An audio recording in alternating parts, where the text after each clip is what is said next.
माहितीप्रमाणे 30-40 वर्षाच्या काळापूर्वी या पुण्यामध्ये उघड्या डोक्याने कोणी बाहेर पडत नव्हतं. पडत होतं का? आपले वाडवडील बघा, फेटा, अगदी म्हणजे शेतकरी फेटा, बरं का. मग अगदी ब्राह्मण असेल तर तो चौकोनी रुमाल, नाहीतर पगडी, त्याच्यातल्या त्यात पुणेरी पगडी निराळी, उपरणं, गळा सुद्धा उघडा टाकायचा नाही. आणि यदा कदाचित जर रस्त्यावर कोणी काही डोक्याला नसताना जर निघाला तर माणसं विचारायची. नाही कळलं का नाही तुम्हाला? काय कोण गेलं? म्हणजे माणसं फक्त मैत्रीलाच. आज आमच्या पुढे मेजॉरिटी त्यांचीच.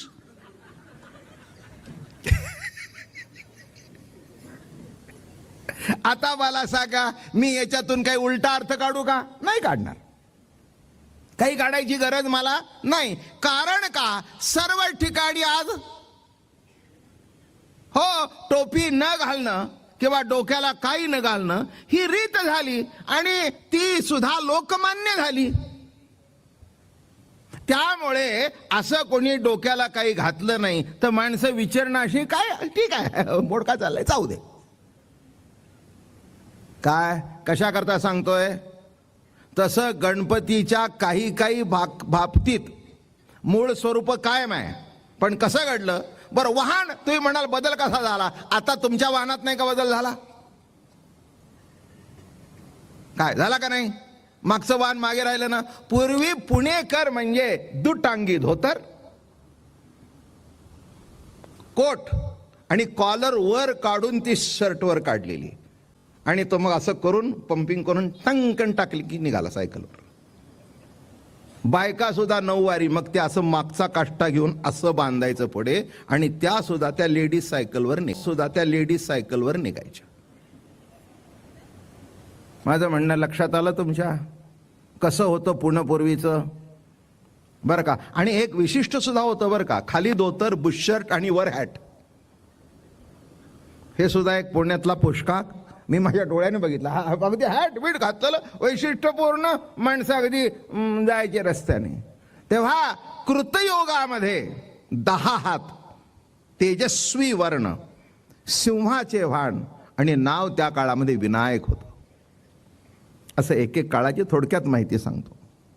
मग त्रेतायुगामध्ये 6 हात आणि तोच गणपती आता ज्ञानेश्वर महाराजांनी ज्ञानेश्वरीमध्ये वर्णन केला आहे. 6 हात, चंद्राप्रमाणे शुभ्र वर्ण, मोराचे वाहन आणि नाव मयुरेश्वर. आता सुद्धा आपल्याकडे नाव मयुरेश्वर, गणपतीच्या नावामध्ये मयुरेश्वर आहे. कारण का त्यावेळेला वाहन त्याचं मयूर होतं. मोर हा आपला भारताचा पक्षी मानला गेला. अत्यंत देखणा, अत्यंत सुंदर. लक्षात घ्या कसं आहे ते.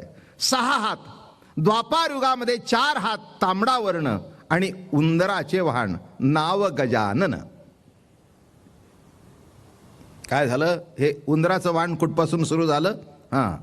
मग कलियुगामध्ये 2 हात, धुरासारखा वर्ण, शिलामय, नाव धूम्रकेतू. हे एक माहिती म्हणून आपल्याला देतोय मी. याचे उलट सुलट प्रश्न मला विचारू नका, कारण मला त्यातली काही माहिती नाही.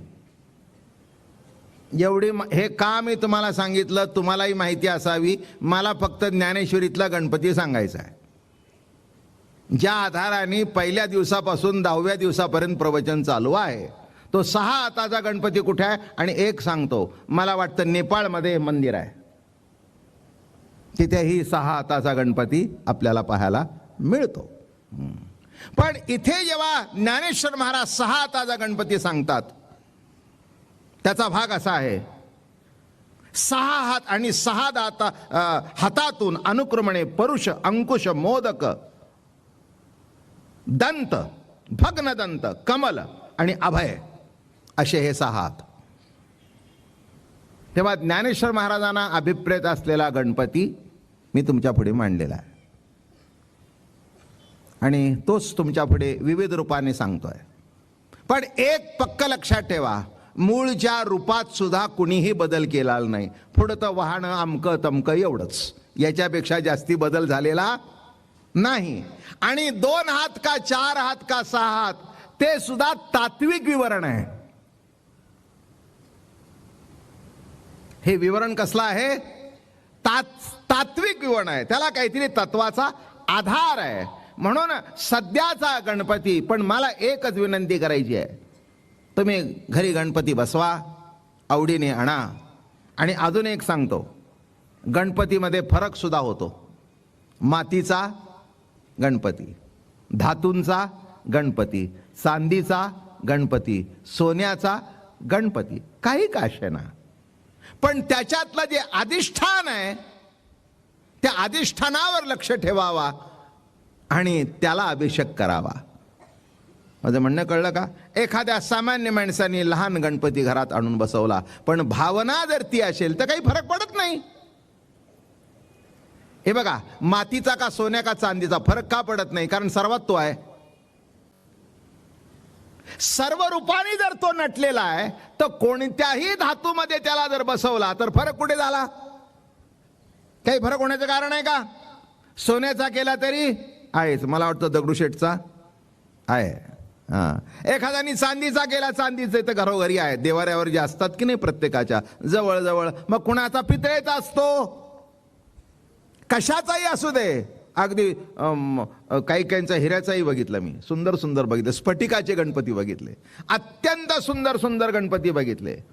काय मला सांगा, कोणचीही धातुत्व आहे ना, मग कोणत्याही धातूचा केला तरी काही फरक पडत नाही. हा त्याच्यातला मूळ सिद्धांत लक्षात घ्या. आणि म्हणून ज्ञानेश्वरी सांगताना महाराज मोठ्या कौतुकाने म्हणाले की मी आता तुम्हाला गणपती सांगतो. आणि गणपती सांगताना म्हणाले, देवा तूची गणेशू. हे गणेशा, गजवदना, गणपती बाप्पा, देवा तूच आहेस, आता तूच आहेस. आमचं सर्व जीवनामध्ये मंगल होऊ दे रे बाप्पा. तो बाप्पा शब्द मोठं गोड आहे. कसा आहे? अरे आमचं मंगल होऊ दे रे बाप्पा. बाप्पा आमचं नीट कर रे बाप्पा, नीट कर नीट कर नीट कर. हां, हे बघ तुझे नजर अशी बारीक बारीक आहे, सूक्ष्म नजर आहे. तुला आमच्यातलं चांगलंही दिसलं, तुला आमच्यातलं वाईटही दिसतं, बाकी तुला कोणाला दिसत नाही, हेच आमचं भाग्य आहे. पण तू तुझ्या सूक्ष्म नजरेने आम्हाला बघावं आणि आमच्यातलं तेवढं वाईट काढून टाकावं आणि आमच्या जीवनाचं मंगल करावं. आमच्या जीवनाचं बाप्पा मंगल कर. गोड नाव आहे नाही बाप्पा? हा, बाप्पा मंगल कर मंगल कर मंगल कर. आणि त्याला बाप्पा बाप्पा म्हटल्यानंतर त्यालाही बरं वाटतं बरं का, खुश होतो. ती मोठी मोठी स्तुती त्याला सुद्धा समजत नाही. हो, त्याला सुद्धा समजत नाही. आपल्या वडिलांचं नाव मोठं आहे म्हणून मोठ्या नावाने हाक मारू नये. बाबा म्हटलं की बरं वाटतं. His excellency.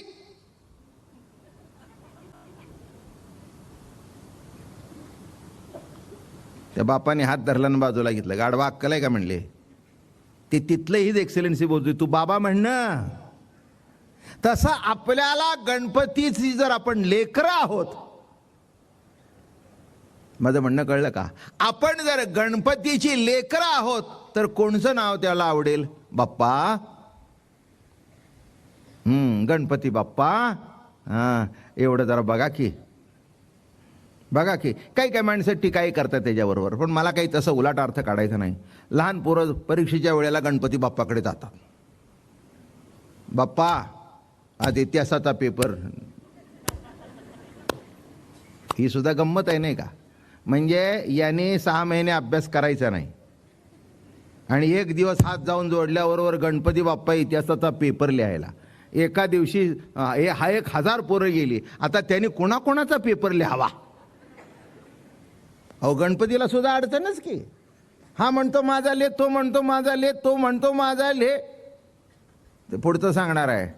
म्हणून त्याला मती म्हटलंय, बुद्धिदाता म्हटलंय. सर्वांना एका वेळेला नीट सुचव, म्हणजे सगळ्याचे पेपर तूच लिहिल्यासारखे झाले. अर्थ कळला का?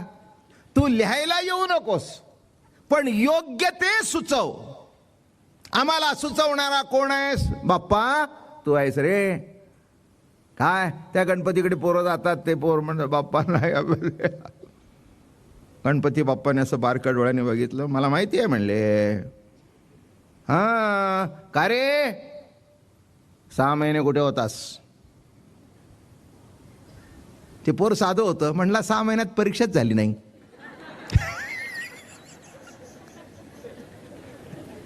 काय म्हटलं पोर? 6 महिन्यात परीक्षाच झालं नाही. गणपती बाप्पाने आपली सोंड लांब केली. ठीक आहे ठीक आहे म्हणले. खरं बोलतोयस? खरं बोलतोयस? तुझा बाप लबाड आहे. येतो माझ्याकडे धंदा चालवण्याकरता, गणपती बाप्पा तुझ्या करता. तू खरं बोललास? बरं होईल, पास होईल, पास. मी एक तुम्हाला सांगतो, देवापुढे उभं राहून तरी खोटं बोलू नाही. आपल्या कामाकरता गेला असेल तर सरळ सांगावं कामाकरता आलं, प्रांजळ असावं. काही काही माणसं, मला अनुभव आहे, कामाकरता येतात काय कुठं तुमच्या दर्शनाला. हा मग वर्षभरात कधी भेटला नाही ना, आज एवढं माझ्या दर्शनाचा तुला पुळका आला. पुळका एवढं अगदी तुला अगदी असं काय झालं की एकदम दर्शन घ्यावं, याचं काहीतरी कुठेतरी काहीतरी काम. जर म्हणणं लक्षात घ्या. मला एक महत्वाचं सांगायचं आहे आज, की देवाच्या दर्शनाला नित्यनेमाने जावं, न चुकता जावं. समजा थकला, नाही जाता आला, तर त्याच्याकरता आपण माळ घातल्यानंतर मानसपूजा सांगितली आहे. आता पांडुरंग कुठं आहे? पंढरीत आहे. आम्ही इथे आहोत. पण स्नान झाल्यानंतर स्मरण केलं, पांडुरंगाची कटावर कर ठेवलेली मूर्ती, सुंदर ते ध्यान उभे विटेवरी, स्मरण केलं की ध्यान समोर उभं राहिलं. उभं राहिलं. तसं गणपतीची मानसपूजा करत असाल तर गणपतीचं रूप डोळ्यासमोर आणलं. आणल्याबरोबर तिथे पूजा सुरू केली. आणि एक सांगतो, देवाला सुद्धा असं म्हटलंय की सर्वात श्रेष्ठ जर पूजा असेल तर मानसपूजा ही सर्वश्रेष्ठ पूजा आहे. हे बघा, आता एक सांगतो त्यातलं. आता आमचाच श्रीमंत दगडूशेठ हलवाई गणपती, आमचा तुमचा आमचा. कितीही हे विश्वस्त असू देत मोठे, त्यांना त्या वर कपाळाला हात लावता येतो का? नाही. गुरुजी म्हणतात लांबन काय गुरुजी आहेत आज, गुरुजी हजर आहेत. मला बरं वाटलं, मी त्यांनी मान हलवले की माझ्या हाताला हात लागला. चला काम झालं. काय लावता येतो का? नाही. पण एक सांगतो, हे गुरुजी असू दे ना ते जगातले कोणताही गुरुजी असू दे आणि किती सोहळ्यात गणपती असू दे, मनाने त्याच्या कपाळाला हात लावता येईल, त्याच्या गालावर गाल ठेवता येईल. हे मानसपूजेचं वैशिष्ट्य आहे. त्या पूजेकरता कोणीही जगातली सत्ता नवे गणपती सुद्धा अडवू शकणार नाही. ते तुम्हाला वाटलं बाप्पाला जाऊन आलिंगन द्यावं, बाप्पा त्याचा हातात हात घेतला, चुंबन घेतलं, पापी घेतली, पायावर पाय ठेवले, त्याला वंदन केलं. लक्षात ठेवा, म्हणून प्रत्यक्ष पूजेमध्ये 10 फूट लांब राहाल आणि मानस पूजेमध्ये हृदयाने मनाने त्याला जाऊन भेटता येतं. म्हणून मानस पूजा ही सर्व पूजेमध्ये श्रेष्ठ पूजा आहे. त्याच्याकरता ज्या दैवताची पूजा कराल ते दैवत तुमच्या हात लावला की आलं, डोळे झाकले, लागला देवाच्या कपाळाला, गंध लागला, बुक्का लागला, गळ्यामध्ये हार घातला. हो, सोहळ्यातला नैवेद्य गुरुजीचा. आम्ही आपला पेढा घेतला आणि भरवला बरं का, नाही म्हणला नाही तो गुरुजी. काय म्हटलं मी? तो म्हणला का? विचारला का? सोहळ्यातला आहे का? लक्षात आलं का? याच्याकरता मानसपूजा किती श्रेष्ठ आहे ती बघा. ती कुणी करावी? कुणीही, ब्राह्मण क्षत्रिय वैश्य शूद्र कुणीही.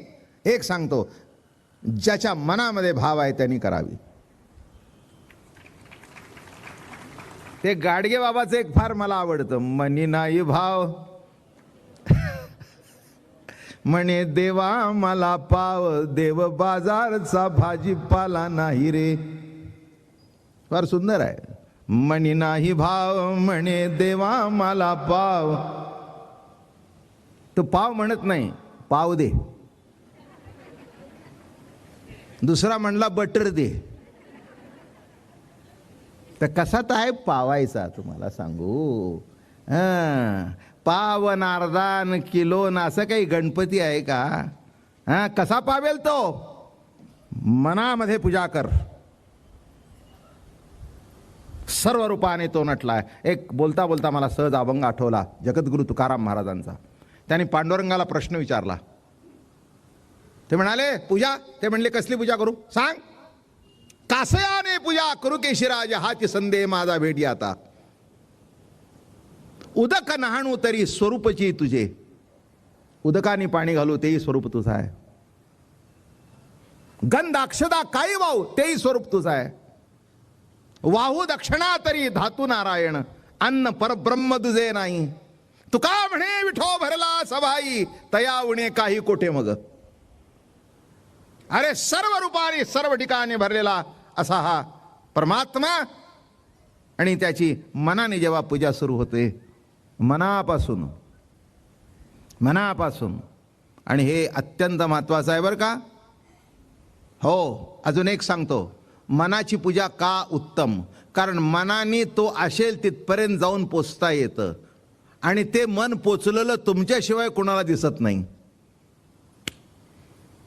पंच ज्ञानेंद्रिय पंच कर्मेंद्रिय 11व मन 12वी बुद्धी. ज्ञानेंद्रिय दिसतात कर्मेंद्रिय दिसतात 11व मनही दिसत नाही बुद्धी दिसत नाही. फक्त ती कृतीतून प्रगट होते. मन दिसतं का कुणाला नाही. बुद्धी दिसते का कुणाला नाही. पण कृतीतून प्रगट झाल्यानंतर दिसतं ना. वा हुशार आहे बर का. बर का. कर्म प्रगट झाल्यानंतर म्हणतो माणूस चांगल्या मनाचा नाही बर का. चांगल्या मनाने केलेलं दिसत नाही. काय म्हणून लक्षात ठेवा. मनात काय आहे ते लवकर कळतच नाही. कालांतराने केव्हा तरी कळतं. जाऊ द्या. काय चाललंय आपलं. गणपती बाप्पा मोरया. बाप्पा आमच्यावर कृपा करा. आम्हाला आशीर्वाद द्या. आमचं जीवन मंगल होऊ द्या. मला असं वाटतं एका मंगल शब्दामध्ये सर्व आलं. बाकीचं काही म्हणण्याची गरज आहे असं मला वाटत नाही. मंगल शब्दामध्ये सर्व आलं. मंगल होऊ द्या म्हटल्यानंतर सगळं आलं. ते बघा त्या मारुतीरायामध्ये प्रकार आहेत. दास मारुती जर का हात जोडून उभा आहे. मग सेवा करणारा तो द्रोणागिरी आहे. तो आम्ही जो मारुतीराय तिथे बसवला आहे संकट विमोचन मारुती. आमच्याकडचा तो मारुती मी केला. मी म्हटलं बाबा असं करा आपल्याला हात असा करा. मग त्यांनी मला तो तिथे केला जयपूरला. म्हणे ऐसा किसने बनाया नहीं इसका मतलब क्या है. म्हटलं कुछ नहीं. आप बोलते हैं संकट विमोचन मारुति. संकट आएगा वो निवारण करने का. इतना लंबा काय को आशीर्वाद दे दो संकट ही नहीं आना. बस बात खत्म हो गई.